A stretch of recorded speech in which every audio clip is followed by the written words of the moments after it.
Mercury lamp या tubelight, इसमें धारा को नियंत्रित करने के लिए इसके साथ श्रेणी क्रम में एक उपकरण लगाया जाता है जिसको हम जानते हैं चोक के नाम से। आपने ट्यूबलाइट में इस प्रकार का चोक देखा होगा। इसे हम चोक कुंडली भी कहते हैं। एक्चुअली चोक कुंडली में क्या होता है, ये एक तांबे की तार की लपेटी हुई परिनालिका के जैसे होती है जिसके अंदर एक नर्म लोहे की छड़ को डाल दिया जाता है।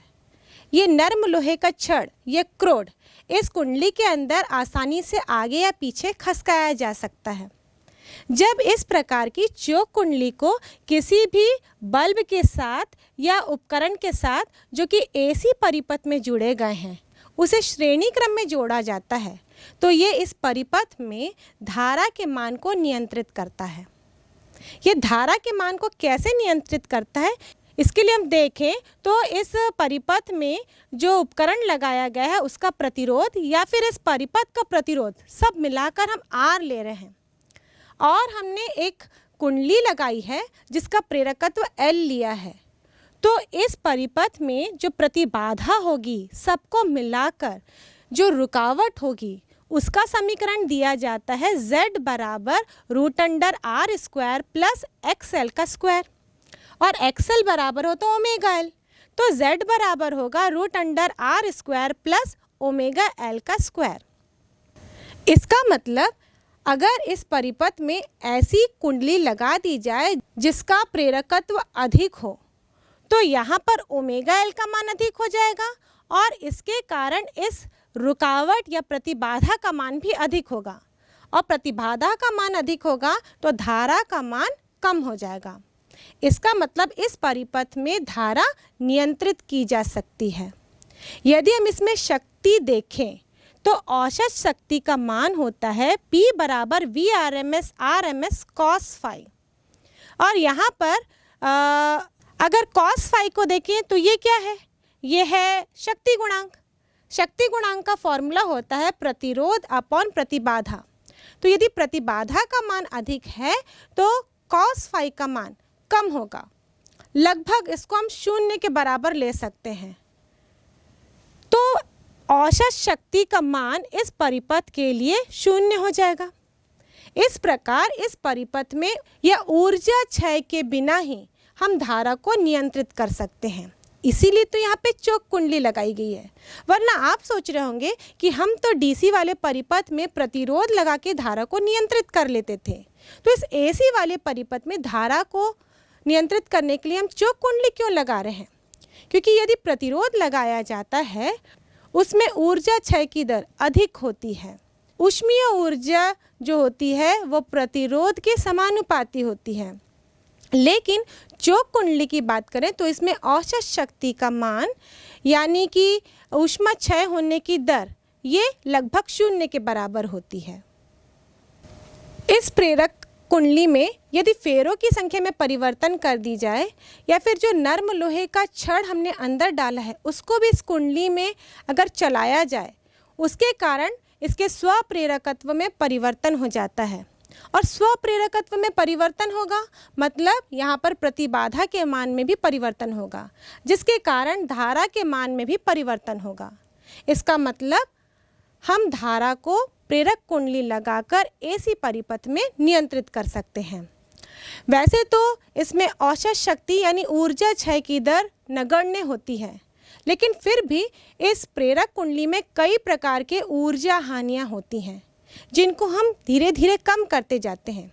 जैसे हम देखें तो ये कुंडली तांबे की तार की बनी हुई है और तांबे का भी अपना प्रतिरोध होता है, तो इस कुंडली के कारण भी कुछ ना कुछ प्रतिरोध होगा। इसके ओमीय प्रतिरोध को कम करने के लिए हम क्या करते हैं, जो तार इस कुंडली को बनाने के लिए यूज़ की गई है उसकी मोटाई अधिक रखते हैं, क्योंकि मोटे तार का प्रतिरोध कम होता है और पतले तार का प्रतिरोध अधिक होता है। तो इस प्रकार ओमीय प्रतिरोध से उत्पन्न होने वाली हानि को यहाँ पर कम किया जाता है। दूसरा, शैथिल्य हानि। हम जानते हैं कि जो नर्म लोहे का क्रोड इस कुंडली के अंदर रखा गया है ये प्रत्यावर्ती धारा होने के कारण धारा की दोनों दिशाएं होंगी, इसका मतलब जब धारा एक दिशा में बहेगी, ये नर्म लोहे का टुकड़ा चुंबकित हो जाएगा, और जब धारा दूसरी दिशा में बहेगी तो ये विपरीत दिशा में चुंबकित होने की कोशिश करेगा। या हम ये कह सकते हैं एक बार ये चुंबकित होगा और दूसरी बार ये विचुंबकित होगा। इस चुंबकन और विचुंबकन की प्रक्रिया में जो हानि होती है उसको हम शैथिल्य हानि कहते हैं। इस हानि को कम करने के लिए हम इस्तेमाल करते हैं नर्म लोहे के टुकड़े का। तीसरा, अगर एसी धारा प्रवाहित हो रही है तो इस नर्म लोहे से जुड़े चुंबकीय फ्लक्स में भी परिवर्तन होगा, जिसके कारण इस चालक में भंवर धाराएं उत्पन्न हो जाएंगी और ऊर्जा की हानि भंवर धारा के कारण होगी। इसीलिए इसमें जो नर्म लोहे का क्रोड इस्तेमाल किया जाता है उसको हम पटलित करते हैं, ताकि हम भंवर धारा से होने वाली हानि को नगण्य कर सकें। तो इस प्रकार इसमें जो हानियां उत्पन्न होती हैं उसको नगण्य किया जाता है और चोक कुंडली का इस्तेमाल एसी परिपथ में धारा को नियंत्रित करने के लिए किया जाता है। पावर स्टेशन से जब प्रत्यावर्ती वोल्टता सप्लाई की जाती है तो हम एक उपकरण का इस्तेमाल करते हैं, क्योंकि हमको इस प्रत्यावर्ती वोल्टता को दूर तक पहुंचाना होता है। इस उपकरण को हम कहते हैं ट्रांसफार्मर। वैसे ही जब ये प्रत्यावर्ती वोल्टता बहुत दूर तक ट्रांसफ़र कर चुकी है, अब हमको हमारे घरों के लिए इसको रिसीव करना है, तब भी हम वही उपकरण का इस्तेमाल करते हैं जिसे हम कहते हैं ट्रांसफार्मर। हमने अपने घर के आसपास कभी गलियों में, कभी मोहल्लों में, कभी अपने स्कूल के पीछे ऐसा ही ट्रांसफार्मर देखा होगा। कभी आपके घर बिजली नहीं रहती है, आप बहुत देर से परेशान रहते हैं, तब आप देखते होंगे कि कुछ विद्युत विभाग के व्यक्ति एक डब्बे टाइप का नीले रंग का रहता है, उसको खोल के उसमें कुछ काम करते रहते हैं। वो जो डब्बे टाइप का युक्ति या उपकरण रहता है ना, वही है ट्रांसफार्मर। अब वो ट्रांसफार्मर जो पावर स्टेशन में लगा है और वो ट्रांसफार्मर जो आपके गलियों में, मोहल्लों में, स्कूलों में लगा है, क्या वो दोनों सेम है तो वो दोनों ट्रांसफार्मर, लेकिन जब दूर तक भेजना रहता है तो हम वोल्टता के मान को बढ़ाकर भेजते हैं, ताकि वो लॉस, अगर ट्रांसमिशन के समय कोई लॉस भी हो, नुकसान भी हो, तो भी वो बहुत दूर तक गमन कर सके। तो जगह जगह पर इस प्रकार के ट्रांसफार्मर लगाए जाते हैं, जिससे कि उसको बहुत दूर तक भेजा जा सके। जैसे इस वोल्टता का मान गिरने लगता है तो एक ट्रांसफार्मर लगा दिया जाता है, जिसको हम कहते हैं स्टेप अप ट्रांसफार्मर, जो कि वोल्टता के मान को बढ़ा देता है। लेकिन जो आपके घर के आसपास लगा हुआ ट्रांसफार्मर होता है वो वोल्टता के मान को घटाता है, क्योंकि जो पावर स्टेशन से वोल्टता आ रही है वो 440 वोल्ट की है, जो कि बहुत हाई है। और आपके घरों में जो उपकरण इस्तेमाल होते हैं वो तो 220 से 240 वोल्ट के बीच में काम करते हैं। तो 440 वोल्ट की आवश्यकता हमको नहीं है, तो हमको वोल्टेज को ड्रॉप करना है, वोल्टेज के मान को कम करना है। तो उस समय जो ट्रांसफार्मर इस्तेमाल किया जाता है वो होता है स्टेप डाउन ट्रांसफार्मर। इसका मतलब ट्रांसफार्मर एक ऐसी युक्ति है जो प्रत्यावर्ती वोल्टता के मान को या तो बढ़ा सकती है या तो उसके मान को घटा सकती है, क्योंकि हमने देखा ये दोनों काम कर रही है। और इसीलिए जो ट्रांसफार्मर होते हैं वो दो प्रकार के होते हैं। एक होता है स्टेप अप, जिसको हम लोग उच्चाई ट्रांसफार्मर कहते हैं, और दूसरा होता है स्टेप डाउन, जिसको हम लोग अपचाई ट्रांसफार्मर कहते हैं। यह उच्चाई कैसे बनता है और अपचाई कैसे बनता है, इसको समझने के लिए हम इसके बेसिक कंस्ट्रक्शन को देखते हैं। एक्चुअली जो ट्रांसफार्मर है वो अन्योन्य प्रेरण के सिद्धांत पर आधारित युक्ति है। हमने अन्योन्य प्रेरण को पढ़ा है।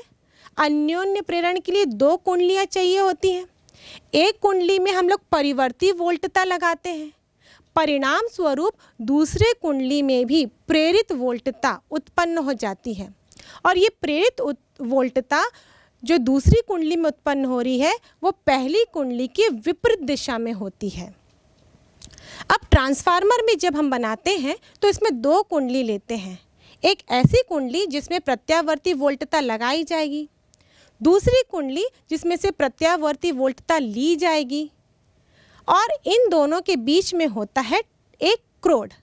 एक्चुअली इन कुंडलियों को एक क्रोड में लपेटा जाता है और वो क्रोड बना होता है नर्म लोहे का। इसमें पहली वाली कुंडली जिसमें हम प्रत्यावर्ती वोल्टता लगा रहे हैं उसको हम कहते हैं प्राथमिक कुंडली। दूसरी कुंडली जिसमें से हम वोल्टता ले रहे हैं, पा रहे हैं, प्राप्त कर रहे हैं, या हम कह सकते हैं जिसमें प्रेरित वोल्टता उत्पन्न हो रही है, उसे हम कहते हैं द्वितीयक कुंडली। और इन दोनों को जो बांध के रखा है, जिसके ऊपर ये दोनों लपेटे गए हैं, वो कहलाता है क्रोड। अब ये प्राथमिक कुंडली और द्वितीयक कुंडली दो प्रकार से हो सकते हैं। क्रोड में लपेटने के इसके दो तरीके होंगे। इस प्रकार हम देखते हैं कि इस ट्रांसफार्मर में क्रोड होता है, जिसको मैंने यहाँ पे आयताकार लिया हुआ है। अब इसमें यहाँ पर एक साइड एक कुंडली लपेटी गई है जिसमें कि प्रत्यावर्ती वोल्टता लगाई गई है, इसे हम कहते हैं प्राथमिक कुंडली। दूसरे साइड जिसमें से हम वोल्टेज लेने वाले हैं, जिसमें प्रेरित वोल्टता उत्पन्न होगी, इसे कहते हैं हम द्वितीयक कुंडली। और ये क्रोड जो आपको दिख रहा है वो एक मोटा सा फ्रेम नहीं है, बल्कि ये कई पार्ट में बटा हुआ फ्रेम नज़र आ रहा है। ये कई पार्ट में बटे हुए फ्रेम को हम क्यों लेते हैं? क्योंकि हम जानते हैं जब किसी भी चालक से जुड़े चुंबकीय फ्लक्स में परिवर्तन होता है तो उस चालक में प्रेरित धारा या बोल सकते हैं भंवर धाराएं उत्पन्न हो जाती हैं। तो इस क्रोड में भी इस प्राथमिक कुंडली में लगाए गए प्रत्यावर्ती वोल्टेज के कारण भंवर धाराएं उत्पन्न हो जाएंगी। तो उस भंवर धारा के मान को कम करने के लिए हम क्या करते हैं, यहाँ पे इस क्रोड को बहुत सारे सेक्शंस में ले लेते हैं। मतलब एक चौड़े मेटल का, नर्म लोहे का टुकड़ा ना लेकर इस टुकड़े को बहुत सारे सेक्शंस में बांट देते हैं और इनके बीच में कोई भी विद्युत रोधी पदार्थ रखा जाता है ताकि ये एक दूसरे से पृथककृत रहे। अब ये काम कैसे करता है? जब इसमें प्राथमिक कुंडली में प्रत्यावर्ती वोल्टता लगाई जाती है तो इसमें धारा प्रवाहित होने लगती है, जिसके कारण इस कुंडली के केंद्र में चुंबकीय क्षेत्र उत्पन्न हो जाता है। अब ये धारा के मान में परिवर्तन होगा तो इस चुंबकीय फ्लक्स में भी परिवर्तन होगा। ये चुंबकीय फ्लक्स द्वितीय कुंडली से भी जुड़ा हुआ है, तो इस द्वितीय कुंडली से भी बद्ध चुंबकीय फ्लक्स में परिवर्तन होगा, जिसके कारण इस दूसरी कुंडली में प्रेरित विभव बल उत्पन्न होगा। इस प्रकार इस प्राथमिक कुंडली में दी गई एसी वोल्टता द्वितीय कुंडली तक ट्रांसफर हो जाती है, इसलिए इसका नाम रखा गया ट्रांसफार्मर। अब मैंने बताया दो प्रकार के होते हैं, तो दो प्रकार के किस तरह बनते हैं? यहाँ पर बस कुंडली में फेरों की संख्या हम चेंज कर देते हैं। यदि प्राथमिक कुंडली में फेरों की संख्या अधिक है और द्वितीय कुंडली में फेरों की संख्या कम है तो ये बनता है अपचाई ट्रांसफार्मर, यानी कि स्टेप डाउन ट्रांसफार्मर। यहाँ पर लगाई गई प्रत्यावर्ती वोल्टता के मान को ये घटा देता है।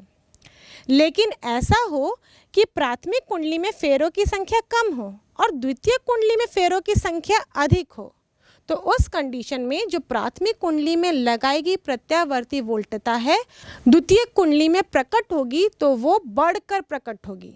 इसका मतलब ये ट्रांसफार्मर वोल्टता के मान को बढ़ा देगा और ये बन जाएगा स्टेप अप, यानी कि उच्चाई ट्रांसफार्मर।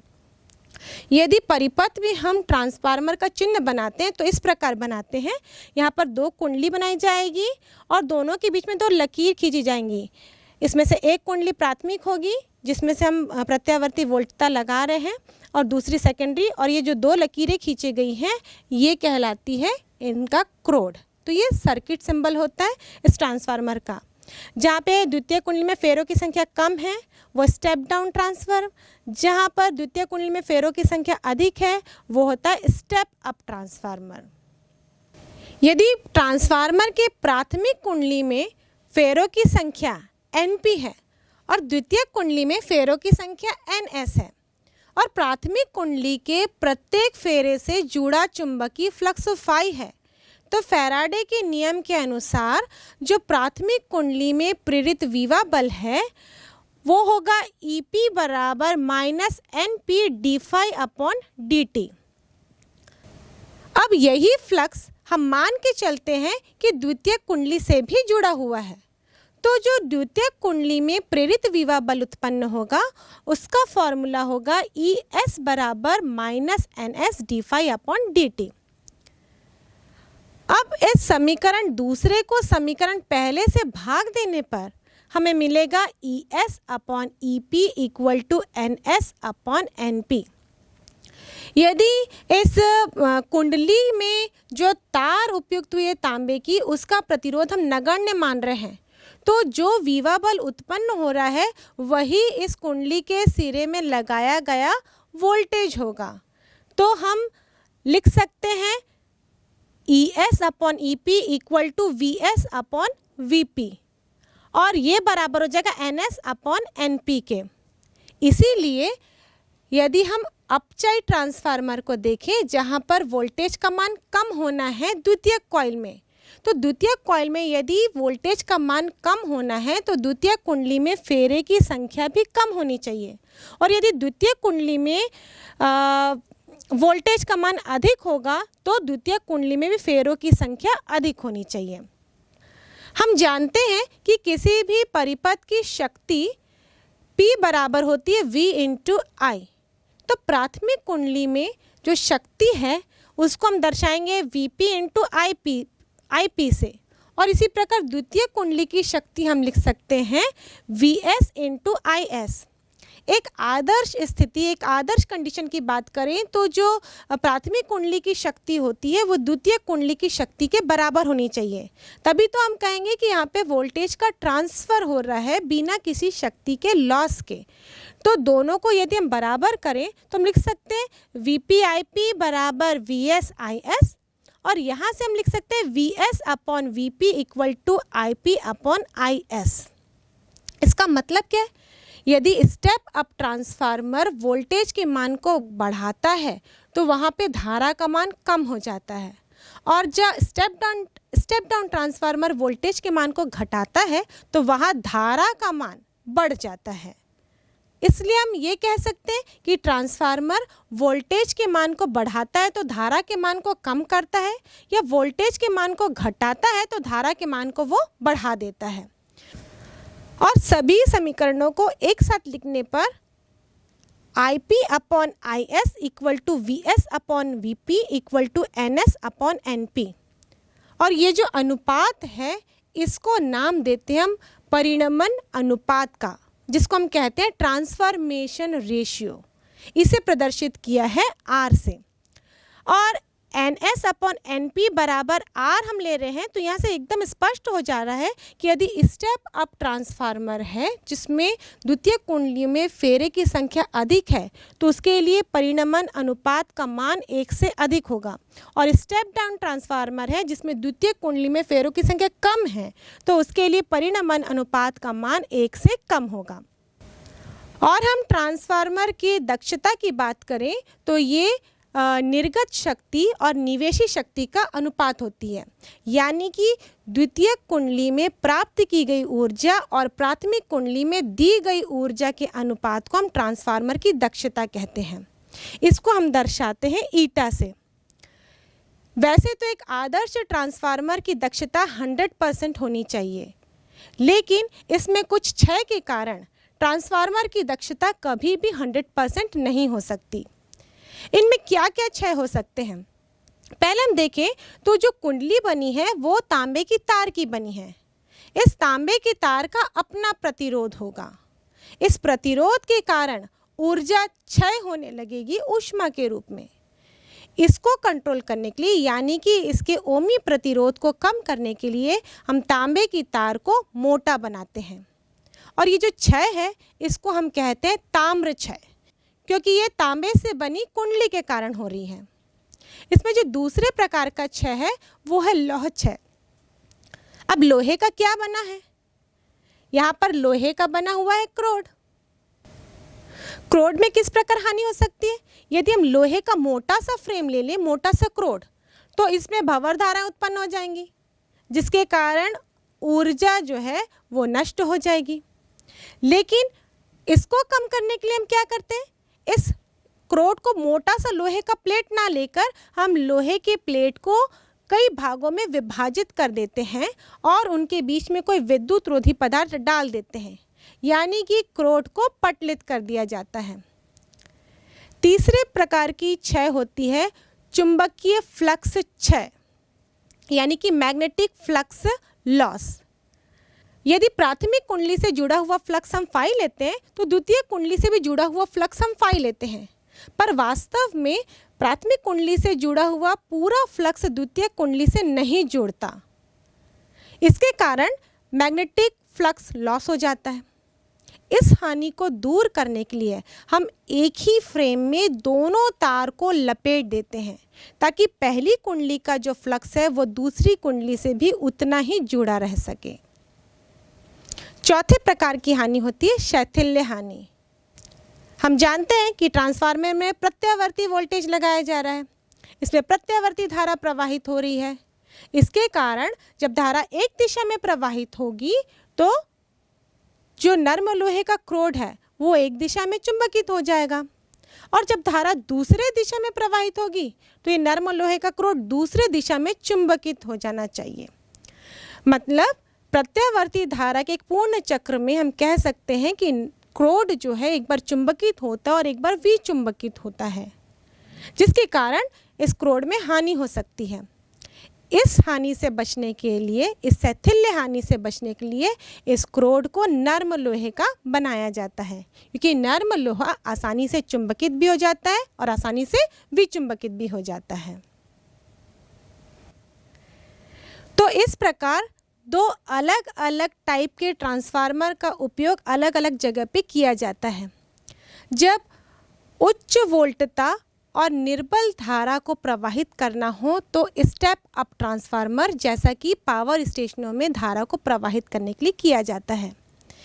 इसमें एक और चीज़ हम देखें कि जब पावर स्टेशन से धारा प्रवाहित होती है तो वो बहुत ही उच्च मान की यानी कि प्रबल धारा होती है।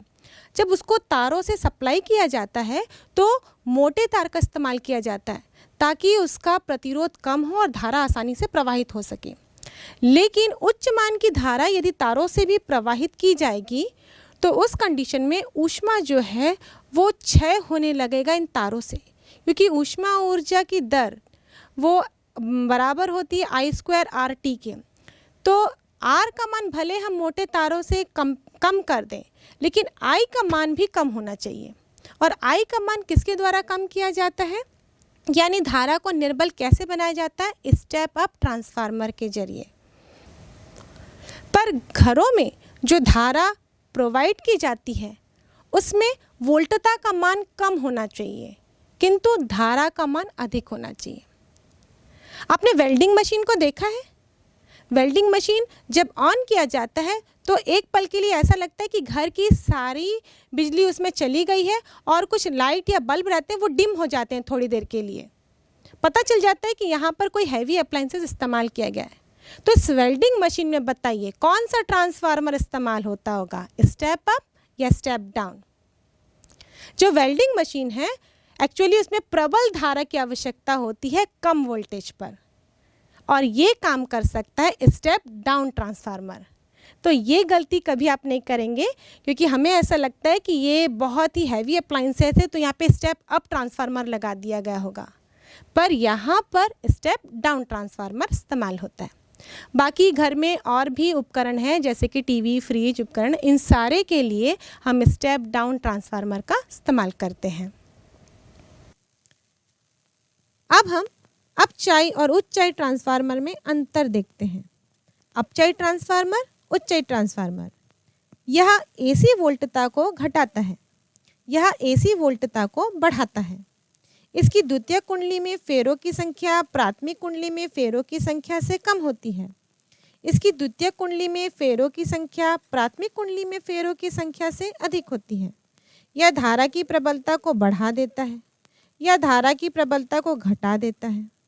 इसका परिणमन अनुपात 1 से कम होता है, इसका परिणमन अनुपात 1 से अधिक होता है।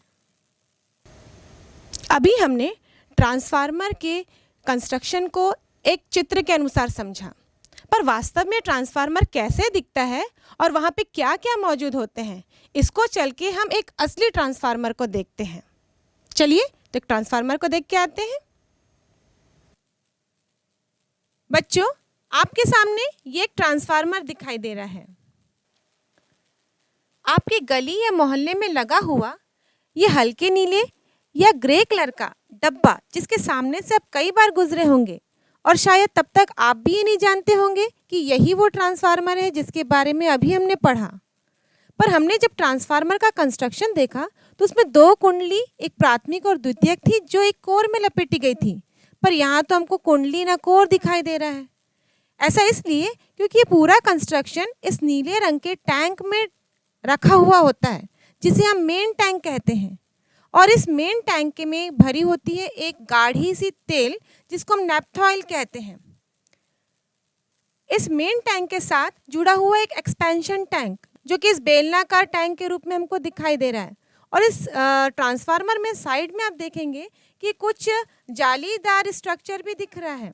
ये जालीदार स्ट्रक्चर कूलिंग ट्यूब या रेडिएटर होता है जो कि ट्रांसफार्मर के टेम्परेचर को कम करने का काम करता है। जब ट्रांसफार्मर में बहुत अधिक लोड बढ़ जाता है, जैसे कि सब स्टेशन में होता है, तो इसमें कूल करने के लिए फैंस भी लगाए जाते हैं। और एक्चुअली ट्रांसफार्मर में एमसीबी की तरह एक रिले स्विच भी होता है जो अधिक लोड बढ़ने से अपने आप ट्रिप हो जाता है, यानी कि ट्रांसफार्मर को बंद कर देता है। हमने ट्रांसफार्मर में 4 प्रकार के नुकसान पढ़े, पर अब जब ट्रांसफार्मर के पास जाएंगे तो आप सुनेंगे वहाँ पर एक गुंजन सी सुनाई देती है, एक भंवरे की गुंजन की तरह आवाज़ सुनाई देती है। इसको हम बोलते हैं हमिंग टोन। वो इसलिए होता है कि जब ट्रांसफार्मर में धारा प्रवाहित होती है तो उसके कोर में वाइब्रेशन उत्पन्न होने लगते हैं, जिसके कारण ऊर्जा साउंड के रूप में यानी कि ध्वनि के रूप में भी नष्ट होने लगती है। और इस प्रकार हम देखें तो ट्रांसफार्मर में वो 4 नुकसानों के साथ साथ एक और नुकसान भी हो जाता है, मतलब ऊर्जा ध्वनि के रूप में भी क्षय हो जाती है। आइए हम शिखर मान और आरएमएस मान से जुड़े कुछ क्वेश्चंस को हल करते हैं। पहला प्रश्न, एक एसी परिपथ में धारा का वर्ग माध्य मूल मान 10 एम्पियर है, धारा का शिखर मान ज्ञात करें। मतलब आरएमएस मान दिया गया है 10 एम्पियर और हमें ज्ञात करना शिखर मान। सूत्र अनुसार धारा का शिखर मान बराबर होता है √2 इंटू आरएमएस मान। तो हम लिखेंगे √2 इंटू 10 और √2 का मान रखेंगे 1.414। इसको 10 से गुणा करने पर आंसर मिलेगा 14.14 एम्पियर। जब भी हम किसी क्वेश्चन को हल करते हैं तो उसमें लास्ट में जो राशि निकालने को दी गई है उसका मात्रक लिखना आवश्यक होता है, नहीं तो मार्क्स यहाँ पर भी कट जाते हैं। अगला क्वेश्चन देखें। एसी सप्लाई का शिखर वोल्टता 300 वोल्ट है, इसका वर्ग माध्य मूल वोल्टता क्या होगी। यहाँ पर शिखर मान दिया गया और हमको वर्ग माध्य मूल मान ज्ञात करने को कहा गया, तो फॉर्मूला तो वही है। हम लगाएंगे VRMS equal to V0 upon √2 और 300 को डिवाइड करेंगे √2 से। √2 का मान होता है 1.414। हम यहाँ पर इस समीकरण में √2 से गुणा करेंगे और √2 को भाग देंगे, तो ये हो जाएगा 300 √2 अपॉन 2 और 150 √2, 150 इंटू 1.414 और 212.2 वोल्ट। इसी प्रकार अगला प्रश्न, एक प्रत्यावर्ती वोल्टता का समीकरण V बराबर 200 √2 साइन 100 पाई t है। निम्न की गणना कीजिए, वर्ग माध्य मूल मान और दूसरा वोल्टता की आवृत्ति। समीकरण दिया गया है V बराबर 200 √2 साइन 100 पाई t। इसको हम तुलना करते हैं प्रत्यावर्ती वोल्टता के समीकरण से। यह है V बराबर V0 साइन ओमेगा t। तो यहाँ से V0 का मान यानी कि वोल्टता का शिखर मान होगा 200 √2। इसे RMS में कन्वर्ट करते हैं तो VRMS बराबर V0 अपॉन √2 या 200 √2 को डिवाइड करेंगे √2 से, तो आंसर मिलेगा 200 वोल्ट। इसी प्रकार V बराबर V0 साइन ओमेगा t से हम इस समीकरण को तुलना करें तो ओमेगा t बराबर मिलेगा 100 पाई t। इसका मतलब ओमेगा बराबर होगा 100 पाई और 2 पाई न्यू बराबर होगा 100 पाई और न्यू बराबर होगा 100 अपॉन 2 यानी कि 50 चक्र प्रति सेकंड।